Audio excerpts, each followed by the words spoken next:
आजमगढ़ उपचुनाव से भारतीय जनता पार्टी के प्रत्याशी दिनेश लाल यादव निरहुआ इस वक्त मेरे साथ मौजूद हैं। निरहुआ भाई, क्या माहौल देख पा रहे हैं आजमगढ़ में?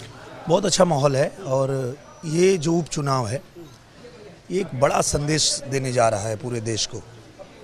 जो यहाँ पे कहा जाता था एमओआई समीकरण, जिसके बल पे वो दावा ठोकते थे विपक्ष के लोग, वो एमओआई भी आज आ चुका है भारतीय जनता पार्टी के साथ। हमारे मुसलमान भाई भी भारतीय जनता पार्टी को आज समर्थन दे रहे हैं। जो यादव भाई हैं वो भी आ चुके हैं।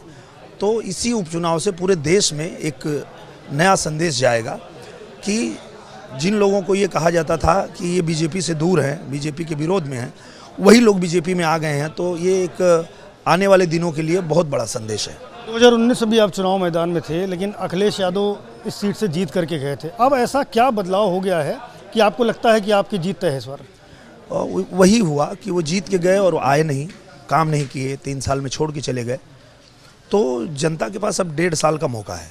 तो आजमगढ़ की जनता ने तय किया, हमने भी अपील किया कि 1.5 साल बचा है, आप मेरी परीक्षा ले लीजिए, मेरे पार्टी की परीक्षा ले लीजिए। डबल इंजन की सरकार है भारतीय जनता पार्टी की, और अगर आप कमल खिलाते हैं आजमगढ़ में और 1.5 साल में ये सरकार आजमगढ़ के लिए कुछ नहीं करती है, तो आप फैसला लेने के लिए 1.5 साल में आप ले सकते हैं, आप बदल सकते हैं।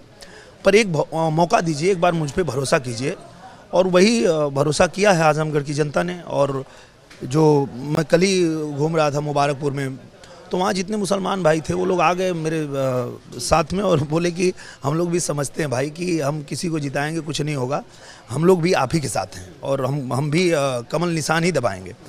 तो ये एक बड़ा काम हुआ है इस उपचुनाव में कि जो मुसलमान भाई हैं और यादव लोग, वो लोग भी आए, सब लोग, और उन्होंने भी कहा कि पिछले बार हम आपके साथ नहीं थे, पर इस बार हम लोग आपके साथ हैं।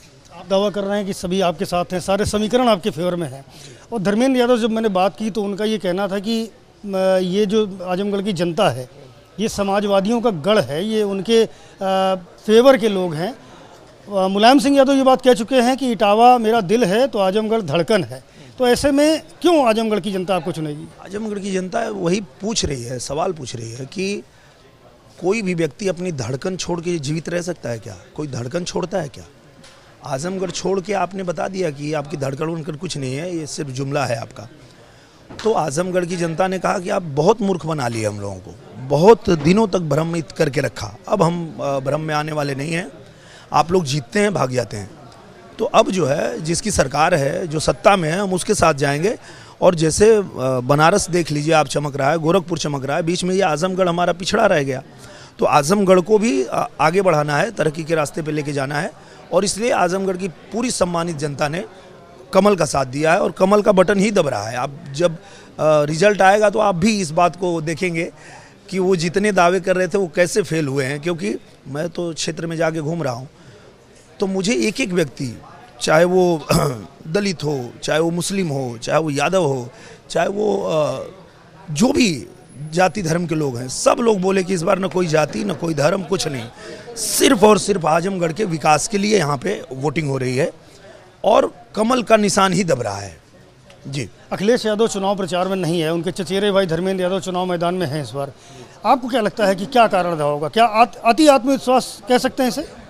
नहीं, ये अति आत्मविश्वास नहीं है, ये उनका जो नीति है वही है। पहले चाचा को साइड लगा दिए, अब भाई को साइड लगा देंगे। वो अपने दल में और अपने परिवार में भी किसी को आगे नहीं बढ़ने देना चाहते हैं। वो चाहते नहीं हैं कि उनसे उनके बराबरी का या उनसे बढ़ के कोई उनके पार्टी में या उनकी जाति में कोई नेता हो। ये तो अच्छा है ना, आप लोग तो परिवारवाद का आरोप लगाते रहे अखिलेश यादव पे, तो कहीं ना कहीं आपके हिसाब से वो निजात पा रहे हैं इस चीज़ से? नहीं, कहाँ वो निजात पा रहे हैं।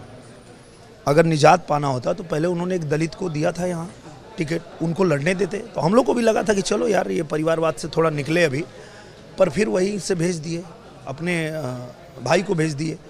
तो परिवारवाद से तो वो बाहर नहीं निकल पाएंगे, पर परिवारवाद करते हुए भी वो किसी को ऊपर भी नहीं आने देंगे, ऐसे हैं वो। योगी आदित्यनाथ ने कहा कि आजमगढ़ बनाने का मुफीद बिल्कुल मौका है। क्या लगता है ये जो वादा है, इस पर आजमगढ़ की जनता भारतीय जनता पार्टी को चुनेगी? मुझे लगता है कि ये मुद्दा जो है वो पूजनीय महाराज जी ने कहा है, तो वो कुछ सोचे होंगे और आजमगढ़ की जनता इन सब किसी मुद्दों पे नहीं जा रही है, किसी मुद्दे से कुछ लेना देना नहीं है। आजमगढ़ की जनता के पास 1.5 साल का मौका है और आजमगढ़ पिछड़ गया है। सिर्फ और सिर्फ सत्ता के साथ जुड़ के आजमगढ़ का विकास करना ही आजमगढ़ के लोगों का एकमात्र उद्देश्य है। बहुत शुक्रिया आपसे बात करने के लिए। तो दिनेश लाल यादव निरहुआ हैं, जिनका साफ तौर पर यह कहना है कि विकास की गंगा में आजमगढ़ को बहना है और ऐसे में निश्चित रूप से आजमगढ़ की जनता भारतीय जनता पार्टी के प्रत्याशी यानी दिनेश लाल निरहुआ को ही मैदान से जिताकर आगे भेजेगी। कैमरामैन फैसल के साथ संजय त्रिपाठी, एबीपी न्यूज़, आजमगढ़।